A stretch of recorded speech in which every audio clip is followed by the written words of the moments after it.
All right, so let's talk about the Jacksonville Jaguars and the number one overall pick in this week's NFL draft. A number of different players have been linked to the Jaguars at number one overall, but one particular player, many view as the best player in the draft, Aiden Hutchinson. There's been some rumors that that's not a perfect match in Jacksonville. Miles, what's going on there? Yeah, Nick, and that's exactly right. Many people would say Aiden Hutchinson is a no-brainer for the number one overall pick. But if you go back to our Jacksonville draft video, you may have seen we mocked Evan Neal to the Jaguars. Other places have mocked rising Georgia pass rusher Trayvon Walker first overall to the Jaguars.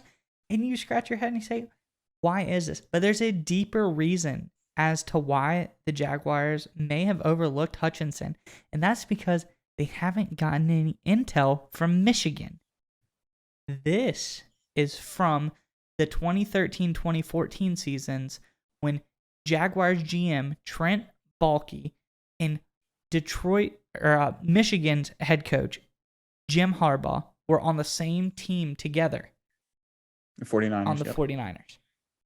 They had multiple tiffs, creating like an irreplaceable rift in the team that ultimately left to Jim Harbaugh completely leaving the NFL.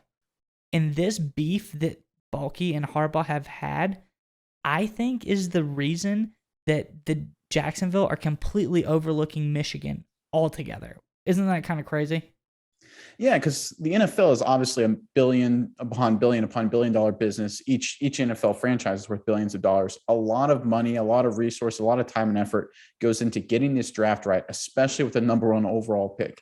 It is mind blowing to me that the Jacksonville Jaguars are kind of shooting themselves in the foot here, even if they don't want to go the Hutchinson route. Like you said, we don't really think they should. We think they should go O-line by their GM Trent Baalke, who's had a number of other problems. His continuing beef with Harbaugh, preventing them from getting vital information about Hutchinson or frankly any other Michigan player. And that's just not excusable, right? That's almost embarrassing for an organization.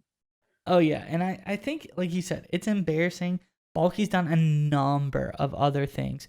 There's been tons of things that Baalke has done that really have caused Jacksonville to be weary of his antics. They've created a upper and lower barrier around him and the structure of the organization, so no one really directly reports to him. He has a boss, and then he has somebody that's under him. He doesn't really talk to anyone important anymore. There's a number of reasons, and if we find out that Baalke, in fact, has not done any due diligence on picking up Aiden Hutchinson, I think that it's crazy for them to stick with a guy who's this stuck on a beef from, I don't know, like 9 years ago, almost 10 years ago. Like, that is crazy as a grown man trying to do your best job that you would let something like that hinder your team, don't you think? Yeah, but the good news is for Jacksonville, because their priority should be giving Trevor Lawrence the help he needs, and Doug Peterson was brought in to really give Trevor Lawrence the best environment. This will kind of help him out inadvertently because they're going to not even go to Hayden Hutchinson as a potential at number one overall. So they're going to almost be forced to go O-line, we think. Most likely Evan Neal from Alabama, maybe a Ekwonu from NC State. But so that's the best news for Trevor Lawrence, who's obviously their generational centerpiece of that organization for years to come if he works out. So I think in some weird way, this is helping out the Jaguars because it's forcing them to make a right move. But again, this whole movement with Trent Baalke is just bad. It's just, the fire Baalke movement was real. Shad Khan stuck with Baalke, but at some point, right, you gotta let him go if all this kind of stuff keeps happening. Yeah, I think the news story is decade-old beef with Michigan head coach saves Jaguars Trevor Lawrence. That's the new storyline we run here. Okay, yeah. So that's an interesting point. Yeah, because Evan Neal or Ike Ekwonu, probably Evan Neal, seems like the best fit for the Jaguars' needs right now. It's not necessarily like a best player available approach would probably be Hutchinson, but best player available with need taken into account is definitely seems like Evan. Yeah, definitely. And it's all about giving Lawrence the help he needs. And luckily, Peterson's here to do that. He'll force him that direction.